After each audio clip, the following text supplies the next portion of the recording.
marginalize in further ways. Questionable scientific practices conducted with vulnerable communities that have recently come to light make evident this register of health politics. In 2010, the historian Susan Reverby uncovered the deliberate infection of Guatemalan men and women with syphilis in the late 1940s by a U.S. researcher who was also involved with a notorious study of the disease in Tuskegee, Alabama, that began in the 1930s. As with the Tuskegee study, this Latin American syphilis experiment was undergirded by racialized assumptions that attributed the frequency of the disease among minority populations to their supposed moral inferiority and biological peculiarity. In a somewhat similar vein, the journalist Rebecca Skloot recently and vividly depicted how a Johns Hopkins researcher surreptitiously appropriated the fatally prolific cervical cells of Henrietta Lacks, a Black working-class woman who died of cancer in 1951. In the second half of the 20th century, Henrietta's thriving cells became vital to modern science, even as the Lacks family was devastated over the same decades by the many consequences of her loss. Reverby's and Skloot's revelations compounded an already bleak record of vexed, uneven encounters between agents and racialized subjects of biomedicine that the science writer Harriet Washington has characterized as medical apartheid. On top of the long history of dubious and often invidious research with Black subjects delineated by Washington, racially discriminatory practices in medicine have included Jim Crow healthcare facilities, a formerly segregated medical profession, stubborn health disparities evidenced by many indices, and unequal treatment for Blacks under medical treatment protocols for such conditions as cancer and heart disease.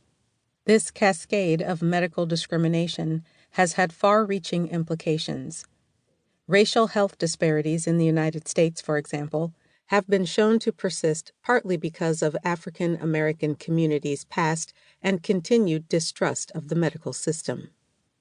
Owing to this trepidation, developed over generations in response to abuse, neglect, and racialization, some Blacks are reticent about or even resistant to seeking necessary health care or participating in research studies.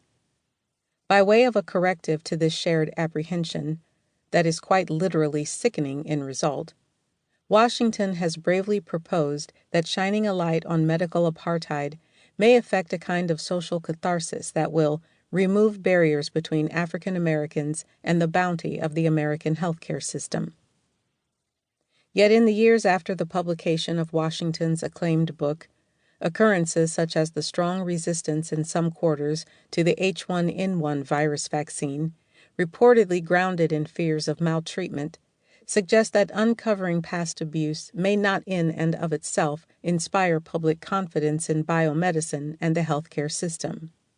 More pointedly, at a time when the subjection of marginalized communities to biomedical authority is attracting renewed attention, the recuperation of moments during which members of these groups endeavored to shift the balance of power in medicine may be an effectual counterweight to enduring medical mistrust. Body and Soul uses one such case to illustrate circumstances in which African Americans confronted medical discrimination in the healthcare system, in biomedical theories, and in research design. In doing so, these communities did not assert a blanket rejection of medicine. Rather, they laid claim to a critical conception of healthfulness, a right to health equality and freedom from medical discrimination.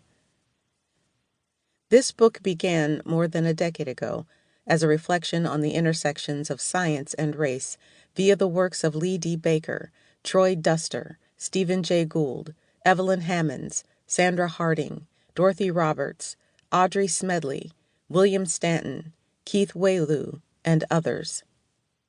In response to this eclectic body of writing that, very generally speaking, considered the stakes of racial formation and racial subjugation in and through science, I became interested in exploring whether and how African Americans responded to these processes.